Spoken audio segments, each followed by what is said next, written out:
been putting off talking about this argument here on TikTok because it is so abstract and so philosophical that it's really hard to kind of break down in just a few minutes. But here it is. It's the ontological argument.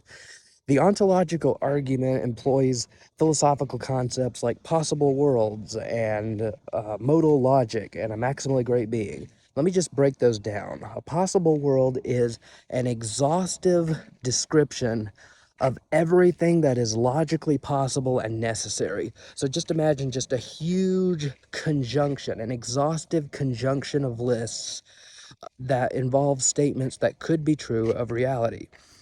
Such as Evan Minton is recording TikTok on his phone.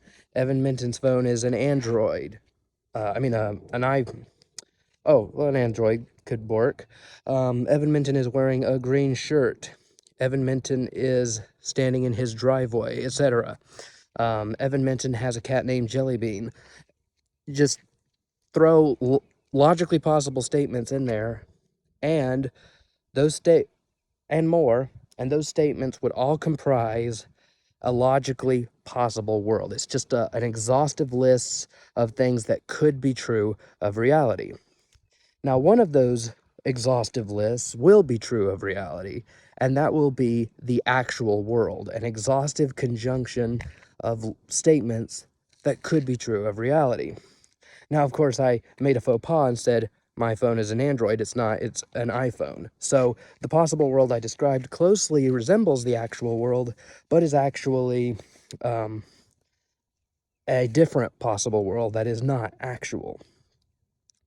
Now, a maximally great being is a being that has all great-making properties. Any attribute that would make a person great, if he had that property, a maximally great being will have that property and have it to the greatest extent possible.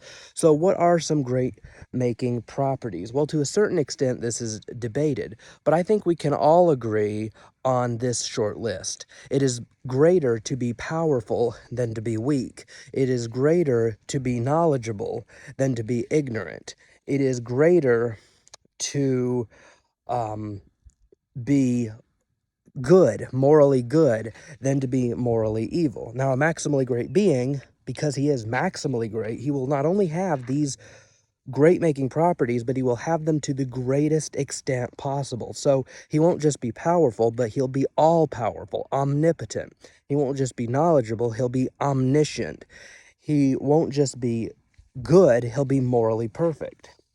He won't just be present in some places, he'll be everywhere present, omnipresent. And also, he'll be necessarily existent. That is to say that his non-existence will be logically impossible, because it is greater to exist logically necessary than it is to exist contingency. Now, with these concepts of a maximally great being and possible worlds in mind, the Christian philosopher Alvin Plantinga has mounted an argument called the modal ontological argument, and it goes like this. It is possible that a maximally great being exists. 2, if a maximally great being exists in, if it is possible that a maximally great being exists, a maximally great being exists in some possible world. 3, if a maximally great being exists in some possible world, then he will exist in every possible world. 4, if a maximally great being exists in every possible world, then he will exist in the actual world. 5, if a maximally great being exists in the actual world, then a maximally great being exists. 6, therefore a maximally great being exists. This is a logically valid syllogism. The conclusion follows from the premises by the rules of logic. Now, interestingly, the only debatable premise among Christian and atheist philosophers is that first premise. Is a maximally great being logically possible? Because if you get that, then the rest of the steps in this argument just fall like dominoes. If a maximally great being is logically possible, then it will exist in a possible world, because anything logically possible exists in some possible world. The only reason why it wouldn't exist in any possible world is if it were logically impossible, like a square circle or a one-ended stick or a married bachelor. So if it is logically possible, and that applies to anything, a blue car, a red rabbit, um, me wearing a red t-shirt on March 7th, 2023, then there is a logically possible world in which that obtains. So if the first premise is true, the second premise is true. Now, why is the third premise true? That if a maximally great being exists in some possible world, he exists in every possible world. Well, this is due to the nature of a maximally great being. Again, a maximally great being has all great-making properties, including the property of being necessarily existent. So necessary truths and necessary beings, if there are any such things, they will not just obtain in some possible world, but every possible world. So 1 + 1 = 2. That's a Philosophers recognize that as a logically necessary truth. It's not just true in some possible worlds, it's true in every possible world. There is no possible world in which 1 + 1 = 3 or 500 or 715. The prime minister is not a prime number. That is a logically necessary truth that obtains in all possible worlds. There is no possible world in which the prime minister is a prime number, or every event precedes itself. That is a logically necessary truth that is true in all possible worlds. All physical shapes have a form, and so on. So if a necessary being who has the properties of omnipotence, omnipresence, omniscience, etc., if he exists in some possible worlds, then he has to exist in all of them. It would be impossible, again, for necessary truths or necessary beings to exist in some possible worlds, but not others. If that were the case, they wouldn't be necessary. They would be contingent truths and contingent beings. And that leads to 4. If a maximally great being exists in every possible world, then he exists in the actual world. Why? Well, the actual world is a possible world. If it weren't possible, it wouldn't be actual. And that leads to 5, that if the maximally great being exists in the actual world, then a maximally great being exists. Now, there are some objections to this argument, but again, every single one of them obtains to the first premise, that a maximally great being is possible. And everyone who is a detractor of this argument attacks that first premise, and I will discuss some of those objections in future videos, but I'm about to approach the 10-minute mark, so I'll just leave it here. So, as I say on my podcast, peace out, God bless, and keep using the brains that God gave you. In a previous TikTok, I talked about the modal ontological argument for God's existence. So if you aren't familiar with that argument, I recommend that you go back and watch that one. Or if you are familiar with the ontological argument, then you can watch this TikTok with no problem. But I will be assuming some background knowledge. The previous TikTok was an introduction to that argument. Now, one of the very common ways of responding to the modal ontological argument is to present parodies of the argument, to use the logic, the reasoning of the argument to prove things that we all know don't really exist. Things like a maximally great island, a maximally great pink unicorn, a maximally great pizza. We all know that these things don't really exist, and therefore that shows some kind of inherent problem in the argument. In fact, Victor Stenger, in his debate with Christian philosopher William Lane Craig, he appealed to that very example of a maximally great pizza. Now, as a pizza lover, I would love for this argument to be sound. Unfortunately, it isn't. The thing about a pizza is what kind of properties does it have? Well, a pizza must be able to be eaten. If it can't be eaten, it lacks one of the essential properties that makes it a pizza. Why can't you eat the maximally great pizza? Well, because maximal greatness involves necessary existence, as I discussed in my defense of premise 3. If you eat the pizza no longer exists. If the pizza could fail to obtain, it isn't necessarily existent, and if it isn't necessarily existent, then it isn't maximally great.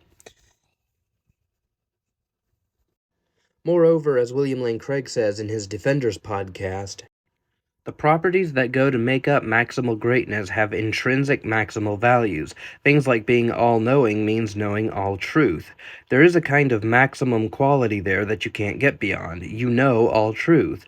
Being omnipotent is being able to do anything that is logically possible, or being all good. These have intrinsic maximal values. By contrast, something like a most perfect island or a maximally great island doesn't seem to have those kinds of intrinsic great-making properties.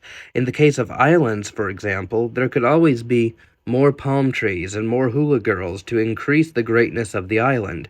It is not even obvious what the intrinsic properties of a greatest possible island would be.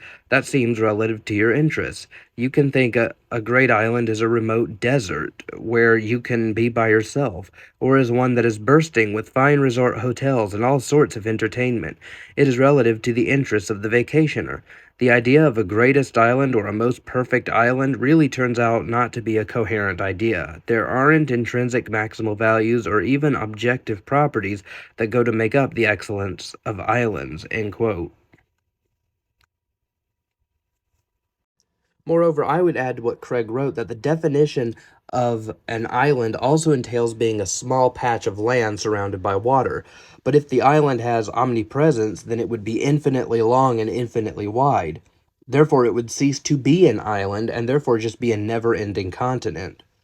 Now, with regards to a maximally great lion, Dr. Craig says, quote, the idea of a necessarily existent lion as well is also incoherent. Just think about it. In order to be such an animal, this beast would have to exist in every logically possible world. But that would mean that in a world in which the universe consisted of nothing but a singularity, just a point of infinite space-time, density, pressure, curvature, that there would be this necessarily existent lion. Anything that could exist in a universe which consisted of a simple singularity just isn't what we mean by a lion. A lion is a sort of big cat having certain properties, and it couldn't exist in a universe like that. So clearly, a lion is subject to certain sorts of physical limitations in order to be a lion, and therefore it cannot be coherently conceived to be necessarily existent, end quote. So to exist in all possible worlds, we would have to strip a pizza, an island, a lion of things that make them a pizza, an island, or a lion. The problem isn't that the ontological argument is unsound, or that a maximally great being is not logically possible. The problem is that these parity arguments present maximally great things that aren't logically possible, and therefore cannot exist in all possible worlds. The only way to refute the modal ontological argument is if you show that God, or a maximally great being, is in some way a logically incoherent concept, not by positing these silly ideas about maximally great pizzas and maximally great islands. Can God create a rock so heavy that he cannot lift it? This is something that atheists bring up to show that the omnipotence of God is logically incoherent. It isn't always brought up in the context of the modal ontological argument, but it certainly can be. The problem with this paradox is as follows. If you answer the question, yes, God can create a rock so heavy that he cannot lift it, then there's something God cannot do. Namely, lift the rock that he created. He cannot lift the rock, and since he can't do that, he's therefore not omnipotent. If you say, no, God cannot create a rock so heavy that he cannot lift it, then there, again, is something God cannot do. Namely, he cannot create the rock, that he cannot create a rock so heavy that he cannot lift it. So is omnipotence really logically impossible? Well, it depends on what you mean by omnipotent. If you mean that God is literally able to do anything, God is able to do anything, then God is not omnipotent. But if what one means by that is God is able to do anything that is logically possible, then omnipotence is completely coherent. C.S. Lewis nicely explains it this way, quote, "His omnipotence means power to do all that is intrinsically possible, not to do the intrinsically impossible. You may attribute miracles to him, but not nonsense. There is no limit to his power. If you choose to say God can give a creature free will, and at the same time withhold free will from it, you have not succeeded in saying anything about God. Meaningless combinations of words do not suddenly acquire meaning simply because we prefix to them the two other words God can. It remains true that all things are possible with God. The intrinsic impossibilities are not things, but non-entities. It is no more possible for God than for the weakest of his creatures to carry out both of two mutually exclusive alternatives, not because his power meets an obstacle, but because nonsense remains nonsense even when we talk it about God." End quote. Some skeptics have objected to defining omnipotence as being God being able to do anything logically possible as changing the definition of omnipotence in an ad hoc manner. However, if you read historical theologians, this has been how omnipotence has been defined for centuries. This isn't redefining omnipotence, it's correcting the misinformed definition that atheists began with. God is not able to actualize incoherent nonsense. This fact does not impugn God's omnipotence any more than his ability to answer the question, how much does the color of a rose weigh, impugn his omniscience. God is not able to answer that question because that question is nonsense. It commits category errors. The the riddle is like asking, can God beat himself in a fist fight? Or can God think up a mathematical equation too difficult for him to solve? Can God's ability to think up a mathematical equation too difficult for him to solve, does that impugn his omniscience or his omnipotence? No. Very few theologians today would define God's omnipotence as his infinite power being able to overwhelm his infinite power. So can God create a rock too heavy for him to lift? The answer is no, because it's nonsense, and nonsense remains nonsense even when we speak it of God. I don't think I would say it's moot. The omnipotence paradox, as phrased in this thought experiment, is, can God create a rock so heavy that he cannot lift it? If you say yes, then there's something God cannot do, namely, move the rock that has been created. God has created the rock, and now it cannot be moved. He doesn't have the strength to move it, which means he's not omnipotent. Or if you say no, well, then there's something God cannot do, namely create the unmovable rock in the first place. Either way, God is not omnipotent. And omnipotence is a modal attribute. It's God's ability to do things, whether or not he ever does. Like, God can create a unicorn. God could create lizard people if he wanted to, even if he never does. Um, the problem with the omnipotence paradox is that it assumes a definition that, to my knowledge, I mean, very few theologians have ever held the view that God could do literally anything, even logically incoherent things like create square circles, one-ended sticks, married bachelors, etc. I think Rene Descartes might have held this view. I'm not sure. I've heard William Lane Craig use the term universal possibilists when referring to these people. The problem is that it is the definition that most theologians, both contemporary and historically, have held is that God's omnipotence is his ability to do anything that is logically possible. And another commenter in this thread brought up another point. God can't sin. The Bible teaches that God is unable to sin. There are Bible verses, for example, that say God cannot lie. So the biblical authors were aware of the fact that there are some things God can't do, either because they are logically impossible or because they're evil.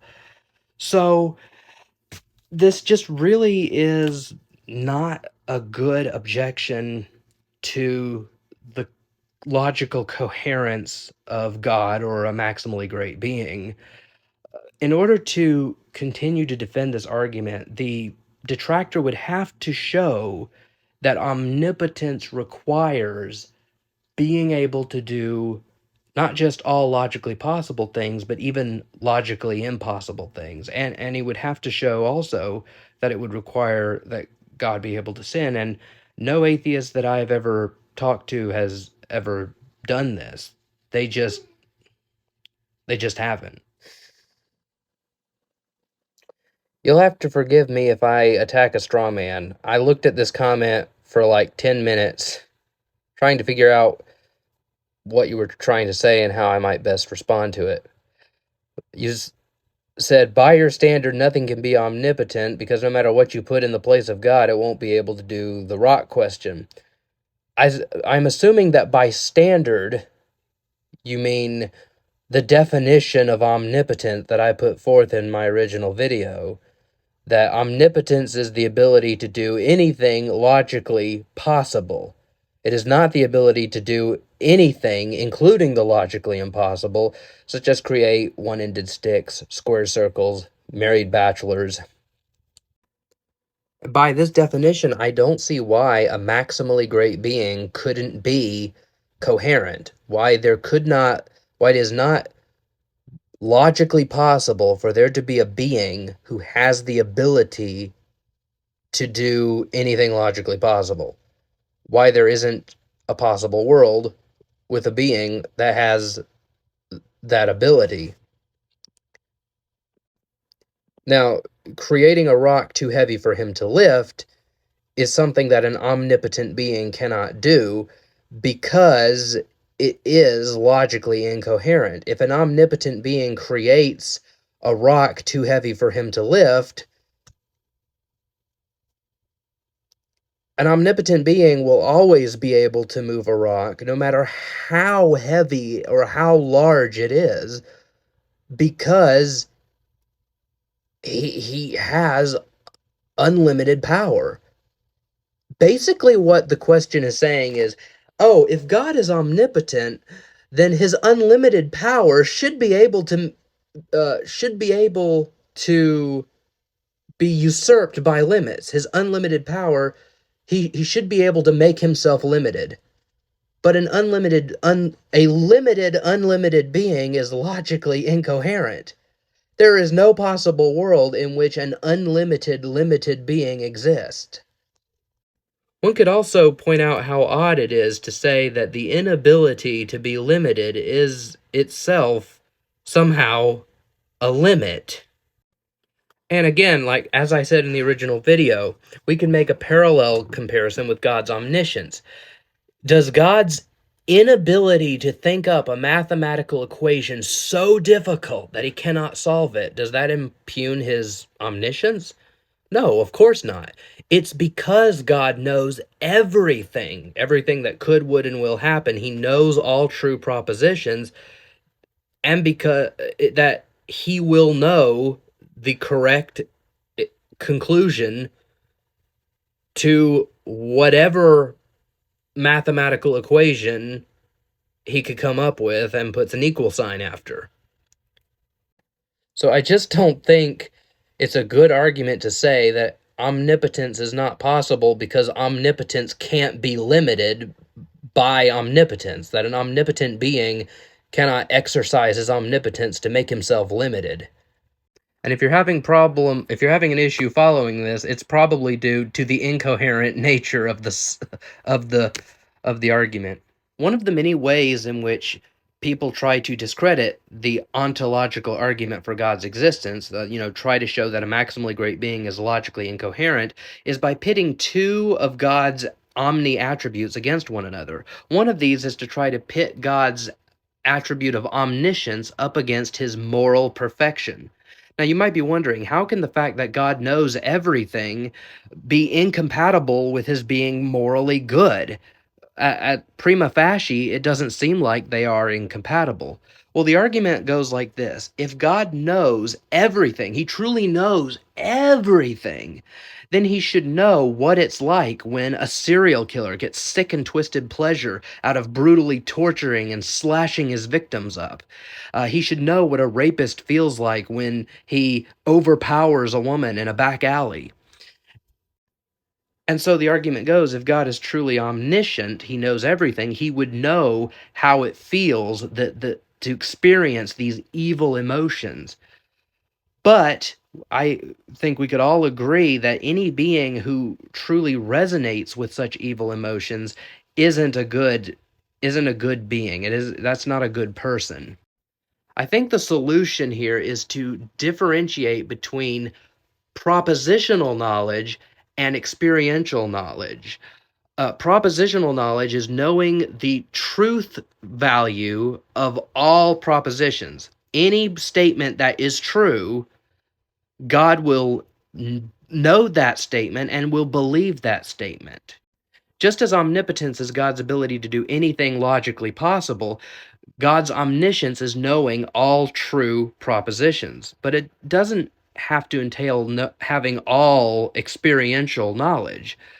I can know propositionally from reading testimonies and psychological literature what soldiers go through in war. You know, it's a very traumatic experience. They're fighting for their lives. They're fighting for their country.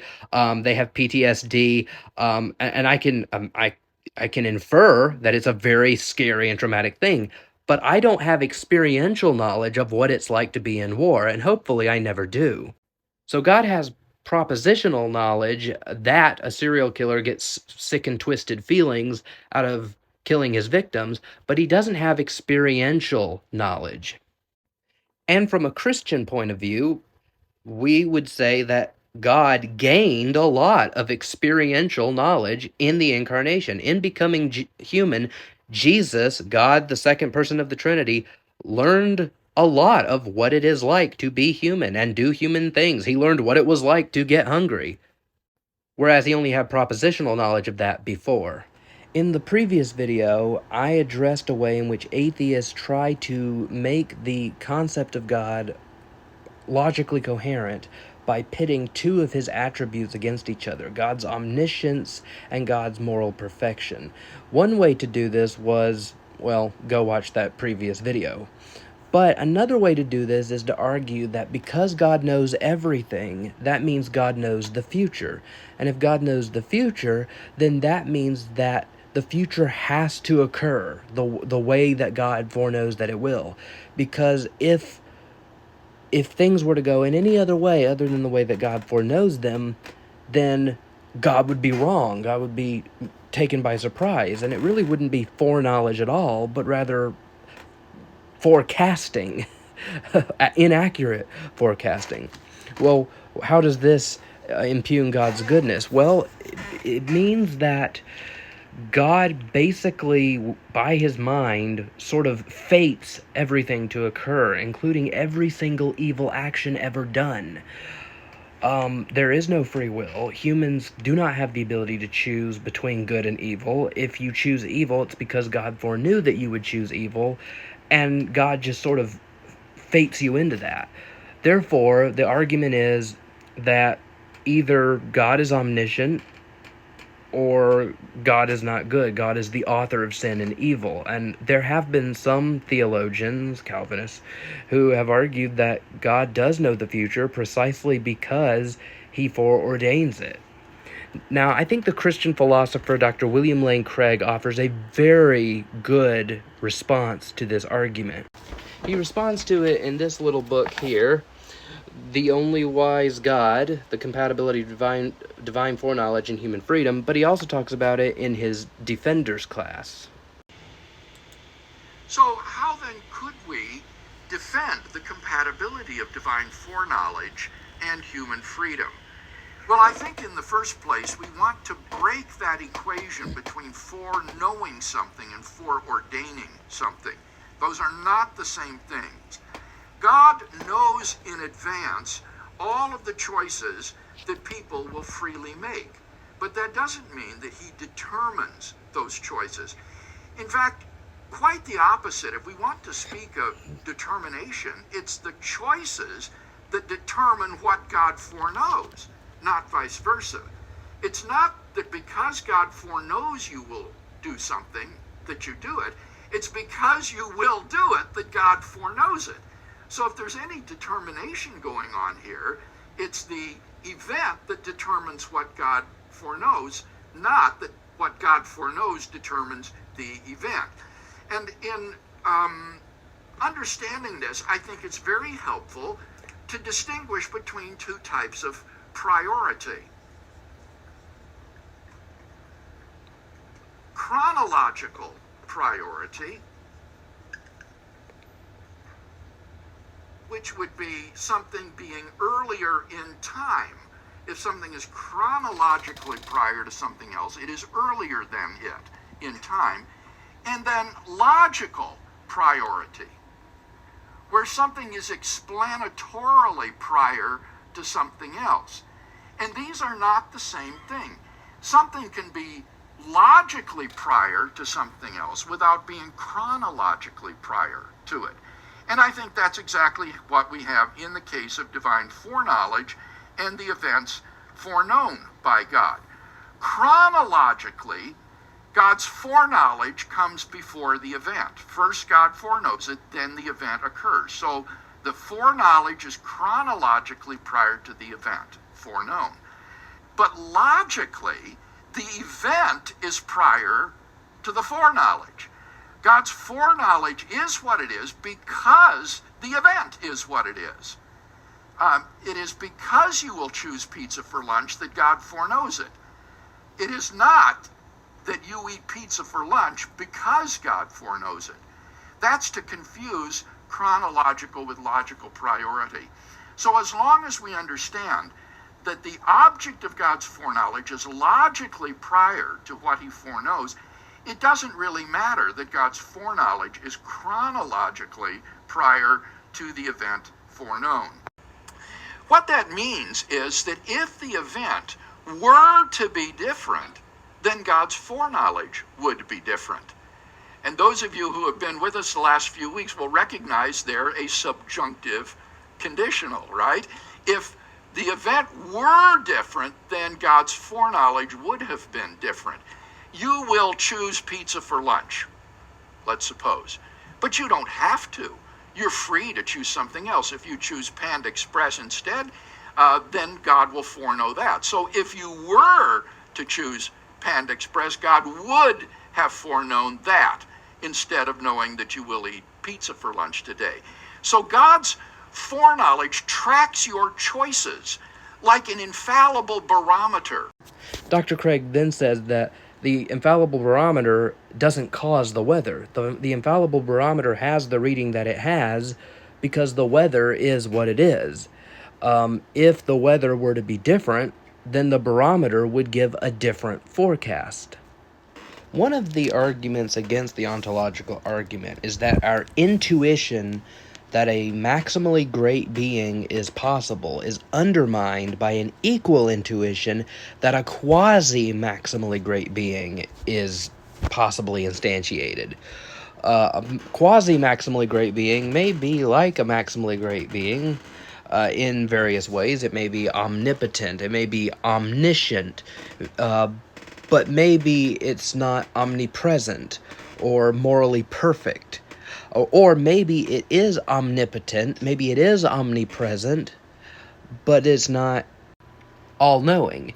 It may be like the God of open theism who doesn't know the future.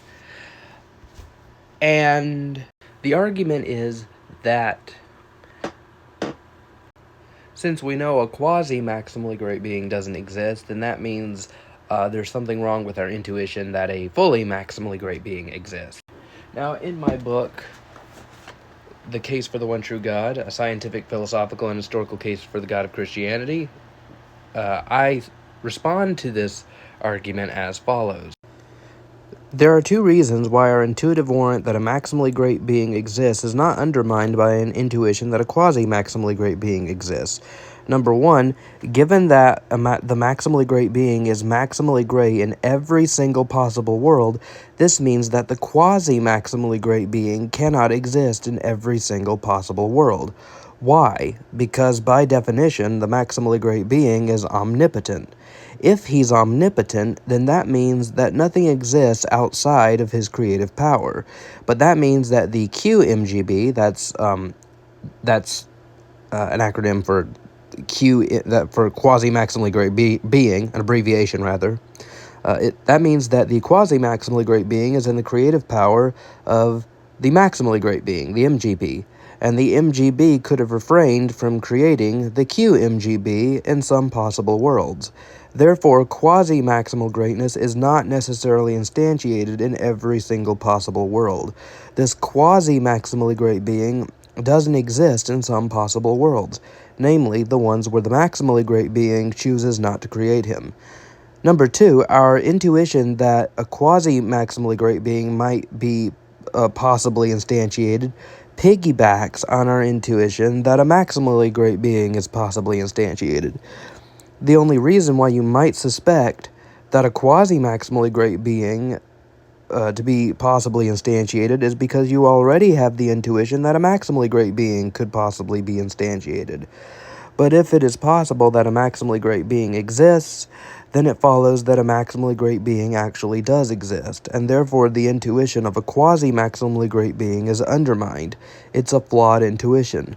The only way to revive the argument for a quasi-maximally great being is to refute the ontological argument for the existence of a maximally great being. Of the many objections to the ontological argument is the argument that the ontological argument is circular. That is to say, that in the premises, the conclusion that a maximally great being exists is presupposed in one of the premises. And any argument that presupposes the conclusion in one of the premises cannot be logically valid because it's begging the question. You're assuming the conclusion in order to argue for your conclusion. What most people don't understand, though, is that the ontological argument is an argument from logical entailment. From the assertion that it is possible that a maximally great being exists, it follows logically that a maximally great being actually does exist. That's what it means to say that a maximally great being is logically necessary or metaphysically necessary.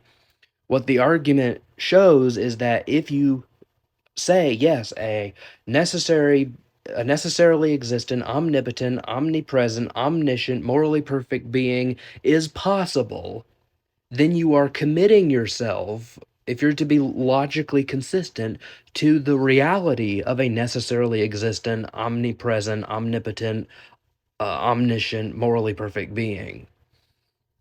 What the argument does, or at least Alvin Plantinga's version of it, what it does is that it shows that if you are to be an atheist, you have to show that God's existence is logically possible, or a maximally great being is logically impossible.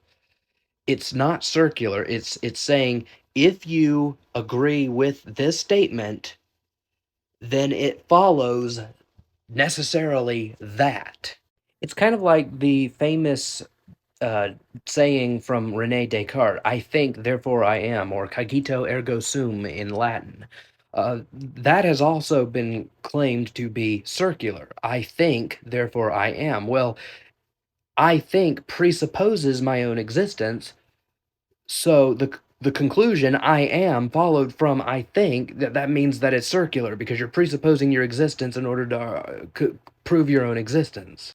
But I think we can all see that the statement I think, what follows from that? It follows necessarily that I exist. Otherwise, if I didn't exist, I wouldn't be able to think. Well, the same is true with the premise it is possible that a maximally great being exists. That statement entails that a maximally great being actually exists.